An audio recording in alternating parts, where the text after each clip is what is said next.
Selamat datang lagi di kantor konsultan arsitektur kami. Saat ini kita sedang berada di studio desain. Jadi ceritanya kita akan melanjutkan proyek villa kita yang kemarin belum selesai. Jadi kan kita sudah sempat bikin villa 1 lantai. Nah, hari ini akan kita lanjutkan untuk membuat villa 2 lantainya. Nah, desainnya seperti ini. Dalam skala 1:6 ukurannya nanti bakal cukup besar.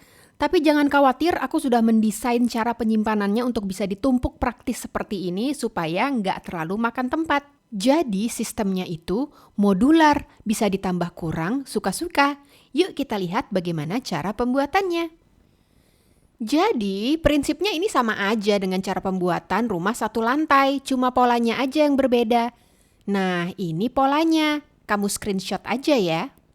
Nah, ini adalah pola lantai 1 dan ini pola lantai 2.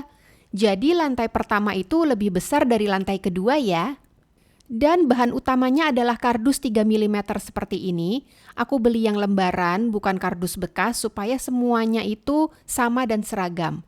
Nah, ini aku potong panjang-panjang setebal 1,5 cm untuk membuat struktur dinding ini menjadi lebih tebal. Nempelnya pakai lem tembak aja ya, karena kalau lem putih bakal cukup lama keringnya, sedangkan kita harus bikin ini dengan sangat banyak.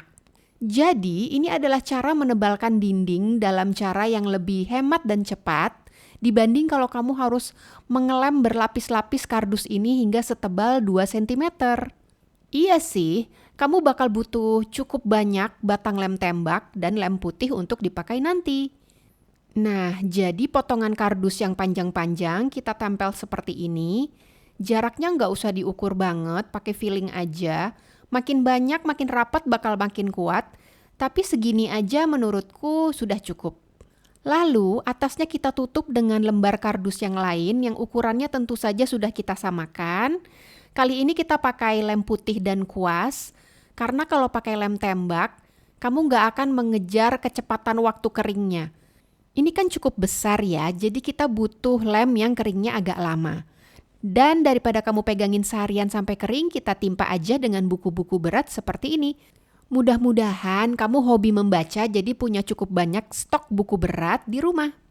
Dan inilah keesokan harinya, begitu semua lemnya sudah kering sempurna, kita mau merapikan bagian-bagian yang kurang rapi seperti ini. Pakai cutter yang tajam supaya mudah. Karena biar bagaimanapun kamu sudah mengukur ini dengan sangat rapih dan cermat, pasti ada aja bagian yang nggak sempurna. Lalu selesaikan semua bagian pola dengan cara yang sama, yaitu ditebalkan seperti ini. Ini adalah bagian yang ada jendelanya, jadi begini cara menebalkannya. Jadi walaupun ini hanya lembar kardus, aku yakinkan bahwa strukturnya hampir sama kuat dengan kayu. Bahkan di bagian kecil-kecil tipis ini, cukup kuat, nggak bisa bengkok. Apalagi kalau sudah ditambah dengan penutup atasnya. Jadi makin kuat lagi. Nah, ini bagian yang ada jendelanya. Jangan lupa ditrim bagian-bagian yang kurang sempurna seperti ini. Karena pasti ada, tapi nggak apa-apa. Nah, ini sekarang aku mau liatin ke kamu kekuatan dari struktur dinding yang paling riskan dan tipis. Tuh, kuat banget, nggak bakal bengkok. Nah, siap dipasang ke lantainya. Aku nggak berani pakai lem tembak karena ini cukup panjang. Paling aman itu pakai lem putih dan yang banyak aja yang belepotan nggak apa-apa. Jadi aku masih punya cukup waktu untuk menggeser-geser kalau dia belum sampai pada posisi yang sempurna. Struktur lantai 2 udah aman semua? Aman, Bu. Lantai 1? Beres. Jendela udah diorder? Besok kita pasang loh. Selanjutnya kita akan menutup bagian tekstur kardus yang kurang cantik yang masih terlihat.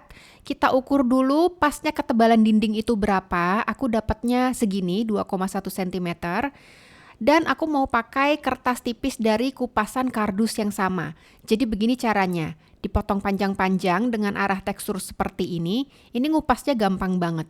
Sebenarnya bisa aja kamu pakai kertas tipis apapun, nggak harus yang warnanya sama.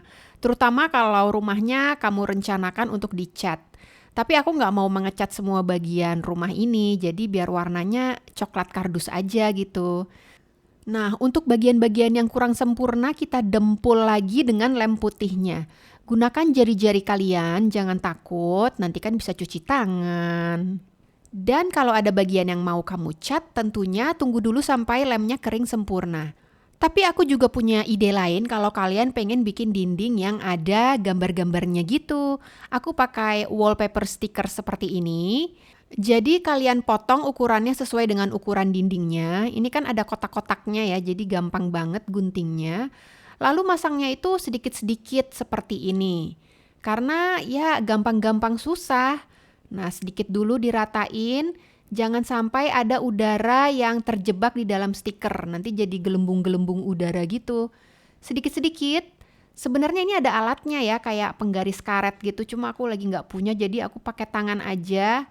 Nih, udara-udaranya aku keluarin sampai jadi seperti ini. Lagi-lagi susah sempurna, ini bagian yang agak jelek untuk bagian yang nempel ke plafon aja. Jadi gimana menurut kalian? Kalian lebih suka wallpaper atau cat? Untuk pemasangan wallpaper, kamu pasang sebelum dindingnya dilem ke lantainya ya. Nah, seperti ini udah siap dilem.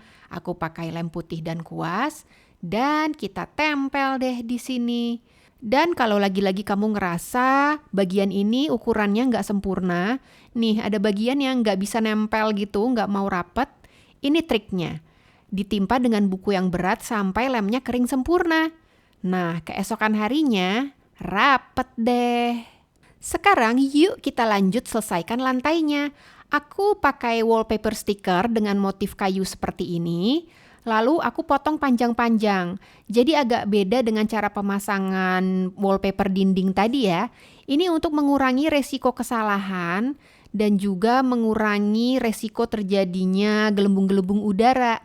Nih, kalau panjang-panjang begini kamu lebih gampang masangnya. Dan ini kalau salah tempel, nyabutnya lagi juga nggak terlalu susah dan nggak berbekas. Pokoknya gampang banget. Lagi pula kalau untuk lantai dan plafon ada tekstur garis-garis gini tuh malah kelihatan kayak kayu parket lantai beneran gitu nggak sih? Lalu untuk bagian yang akan dipasang dinding jangan ditempel stiker dulu, nanti lemnya nggak nempel dengan sempurna.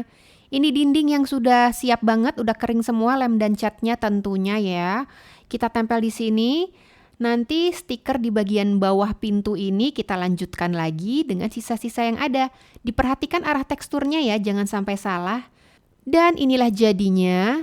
Justru ketidaksempurnaan potongannya, ada sedikit jarak-jarak itu malah bikin ini jadi sempurna.